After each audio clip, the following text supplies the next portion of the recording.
తెలంగాణ గాన కోకిల మధుప్రియ పాడాల్సిందే కోరుతున్నాం. అందరికీ నమస్కారం, పెద్దలందరికీ నమస్కారం. తెలంగాణ ఉద్యమ గాయనిగా, తెలంగాణ ఉద్యమంలో ఆడి పాడిన తెలంగాణ బిడ్డగా ఈ సమస్యను చూసి స్పందించి నా వంతుగా బాలన్న ఒక మాట అడుగుడుతోటే ఈ పాట పాడడం జరిగింది. చాలా అద్భుతమైన పాట. ఏ గవర్నమెంట్ అయినా ఎవరన్నా ఉండని పేదోళ్ళ ఉసురు గాని ఆడబిడ్డల ఉసురు గాని మంచిది కాదని నా అభిప్రాయం. నేను చాలా గట్టిగా నమ్ముతా దాన్ని. కాబట్టి ఎంత కష్టపడితే ఇల్లు కట్టుకోగలుగుతామో, ఎంత కష్టపడితే బతకగలుగుతామో అనేది ఒక పేదోనికి మాత్రమే తెలిసి ఉంటది. ఉన్నోళ్ళకి ఆ వాల్యూ తెలియదేమో అని నేను అనుకుంటా. అందుకోసమే కాయా కష్టం చేసి సెమటా గార్సి ఇటుక వేసి ఇల్లు కట్టుకున్నాము. ఎదిగిన మా బిడ్డలనే పసిగుడ్డులుగా చూసి ఇల్లే మా పొదుగంటూ దాసి పెట్టుకున్నాము.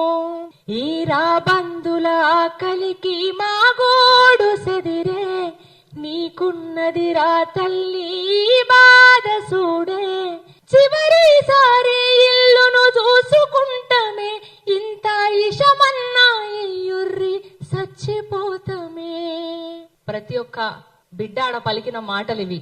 ఒక్కసారి నా ఇల్లు నేను చూసుకుంటా, ఇదంతా బాధ ఎందుకు, మాకు కొంచెం విషయం అన్న ఇయ్యూరు, మేము చచ్చిపోతాము, ఎంత కష్టపడితే మేము ఇలా ఇల్లు కట్టుకున్నాము అని ఎంతో మంది ఆ విధంగా ఏడ్చిరాడ. మనం మన కళ్ళతో చూసినాం కూడా. అందుకే అంటున్నాం, చివరిసారి ఇల్లును చూసుకుంటమే, ఇంత ఇషమన్నా ఇయ్యుర్రి చచ్చిపోతమే. నువ్వు కూల్చేది ఇల్లు కాదురా, నెత్తుటి ముద్దల్లా మా వల్లేరా. ఇది పేదోని కలగదరా, అసలు నీకెట్టా న్యాయమయ్యేరా. ఇది పేదోని కలగదరా, అసలు నీకెట్టా న్యాయమయ్యేరా. నువ్వు కూల్చేది ఇల్లు కాదురా, నెత్తుటి ముద్దల్లా మా వల్లేరా.